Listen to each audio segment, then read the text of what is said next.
Bonjour à tous. Nous sommes ici pour parler depuis VideoShare Festival de l'avenir de la communication, de ce qui va se passer après la publicité, de comment on va utiliser les réseaux sociaux avec une nouvelle écriture qui sera forcément beaucoup plus de la vidéo que d'autres choses qui ont pu exister dans le temps. Et donc je suis avec Samuel de chez Even et Swan de chez Magnav, qui représente certainement le futur de la communication. Donc moi, je suis Frédéric Bedin, président d'Hopscotch, et ma vision, c'est que dans le temps, on parlait de cible, et aujourd'hui, si vous essayez de cibler quelqu'un, il va se cacher. On a appris ce matin que 50% des jeunes de moins de 25 ans ont mis des adblockers sur leur device, sur leur téléphone, leur ordinateur. Donc on ne peut plus les cibler de façon numérique. Et puis on essayait dans le temps de leur envoyer des messages. Mais un message, ce n'est pas interactif. C'est seulement dans un seul sens et personne n'a envie qu'on lui balance un message.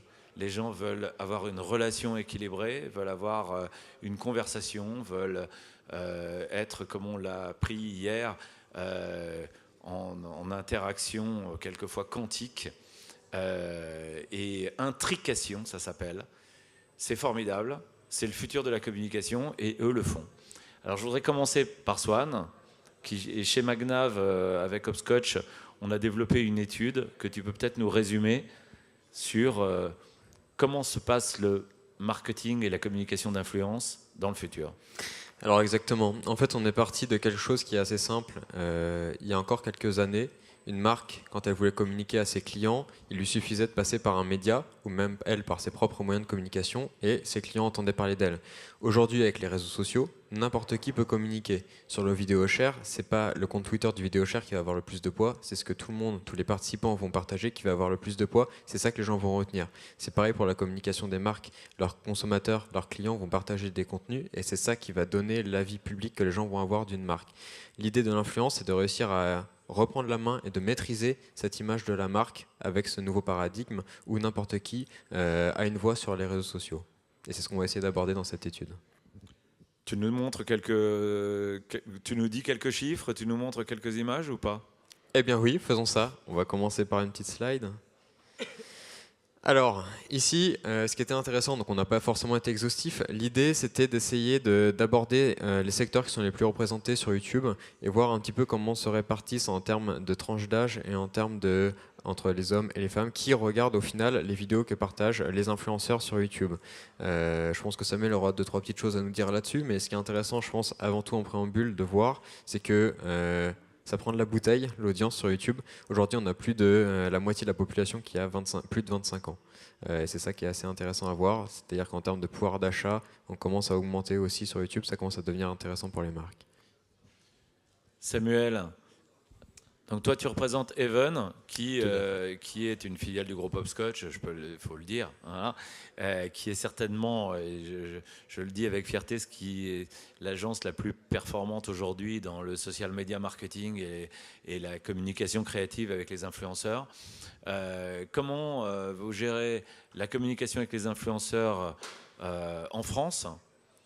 Cette espèce de relation justement dont je parlais, qu'il faut arriver à créer, équilibrer. Mais comment vous la créez aussi dans le monde? Parce que depuis Paris, vous gérez des marques mondiales. Tout à fait. Alors cette communication, c'est effectivement une relation. Et je dirais même plus qu'une relation, c'est une conversation qui se base d'abord sur une stratégie. Donc c'est réellement une stratégie parce qu'aujourd'hui, ce que disait Swan est très important, c'est qu'on a toutes ces données qui nous viennent des réseaux sociaux et il faut pouvoir les analyser. Et en les analysant, on se rend compte que les réseaux sociaux sont constitués de communautés et qu'à l'intérieur de ces communautés, vous avez différents types d'intervenants. Et ces différents types d'intervenants vont intervenir d'une façon totalement différente selon leur profil. Et c'est tous ces profils-là qu'il va falloir agencer stratégiquement pour répondre aux enjeux de la marque. Donc nous, en France, on travaille avec plusieurs clients. On travaille avec Samsung, Disney, des clients plus luxe comme VCP ou encore Jacquard. Et aujourd'hui, c'est quoi DCP? VCP, Veuve Clicquot. Veuve Clicquot. Excuse-moi.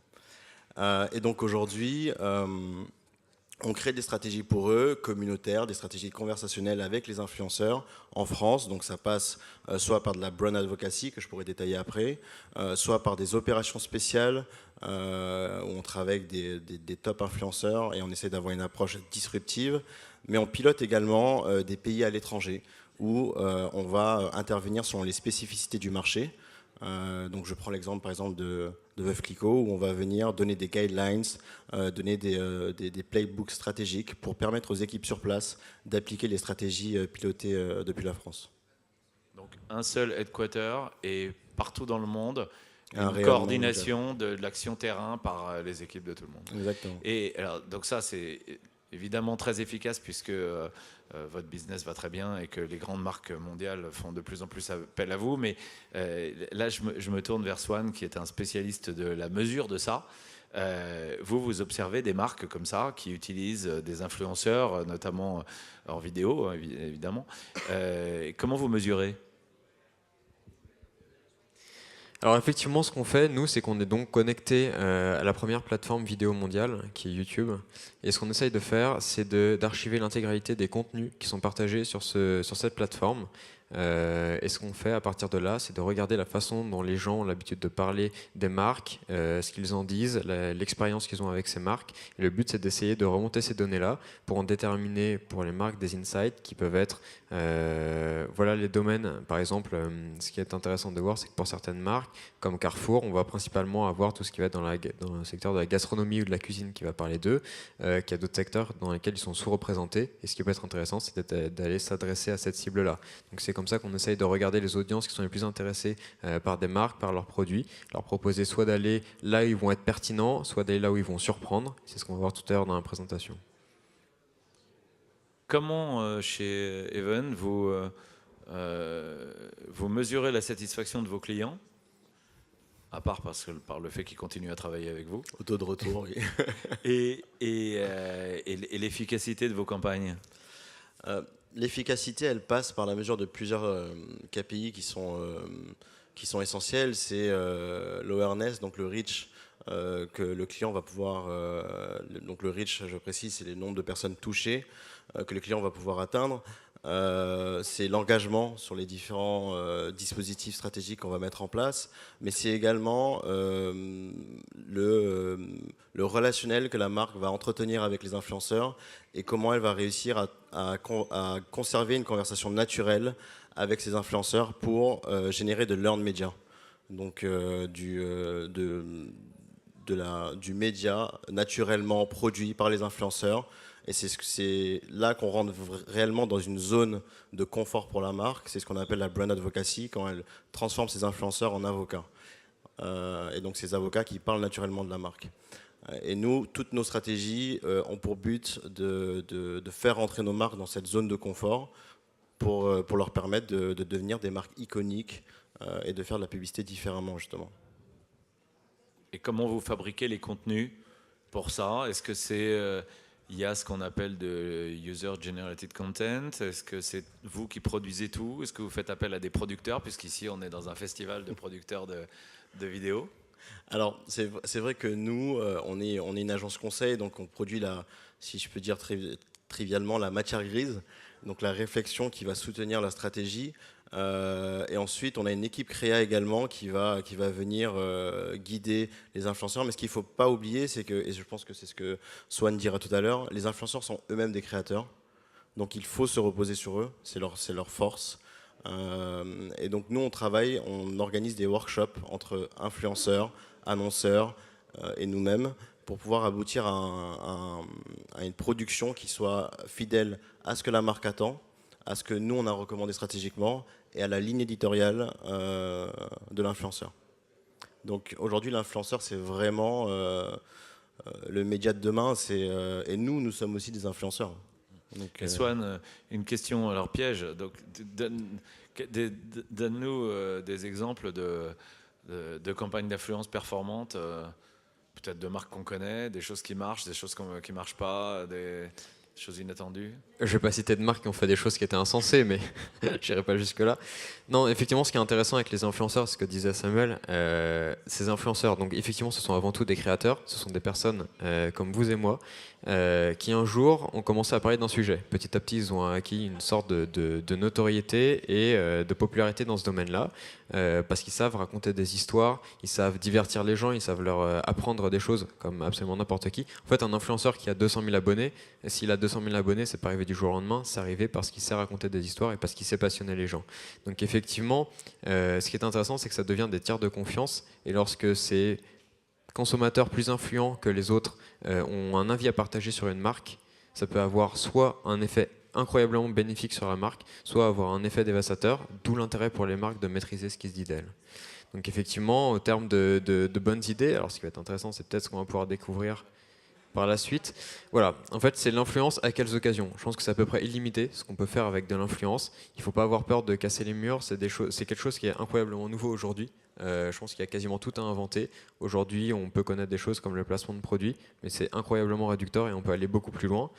Au titre d'exemple, on peut voir, je vais passer rapidement dessus, pour la première fois et pour le premier lancement de son iPhone X, Apple a décidé de faire appel à un influenceur avant de l'envoyer à des journalistes. Ça veut dire qu'ils ont pris le parti d'avoir cet influenceur qui va donner sa propre vision du produit. Là où l'influenceur est différent du journaliste, c'est que l'influenceur, il est subjectif par définition. L'influenceur, il va donner son avis sur un produit, il va donner des cas d'application, et c'est pour ça que les gens lui font confiance, et c'est pour ça que les gens regardent ce contenu-là. Et c'est ça qui est intéressant dans l'influence. Je pense que ça va être intéressant à regarder comme vidéo, si on peut l'avoir derrière nous pendant qu'on parle.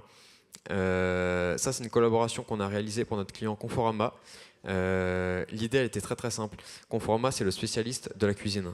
Ils nous ont dit comment est-ce qu'on peut réussir à faire connaître auprès des jeunes notre savoir-faire en matière de cuisine. Et on leur a dit, eh bien écoutez, nous on connaît une influenceuse qui est spécialiste en matière de pâtisserie, et ce qu'elle aimerait faire, c'est avoir un gros challenge à faire avec ses abonnés, et on sait que ça va fonctionner comme concept.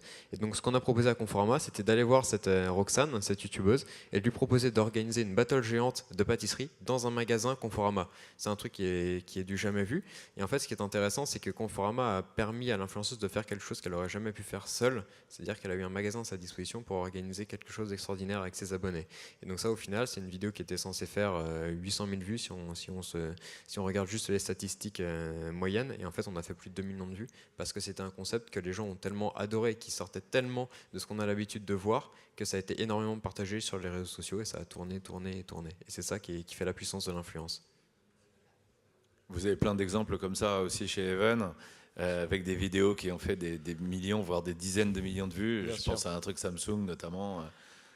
Pour citer celui-ci, oui, c'était une collaboration avec Cyprien. Et tout repose en fait sur la plateforme de marque Samsung Do What You Can't, donc fais l'impossible. Et en fait, on est parti de cette réflexion stratégique et de cette plateforme pour créer une opération où en fait on a emmené Cyprien à New York. Et en un jour, il devait faire des choses incroyables, comme faire du jet ski à New York. Personne ne savait qu'on pouvait faire du jet ski à New York, ou faire des tours d'hélicoptère, ou assister à un match de baseball, tout ça en un jour. Donc on le faisait partir le matin et on le faisait revenir 24 heures après sur Paris. C'était la manifestation réellement de de l'ADN de marque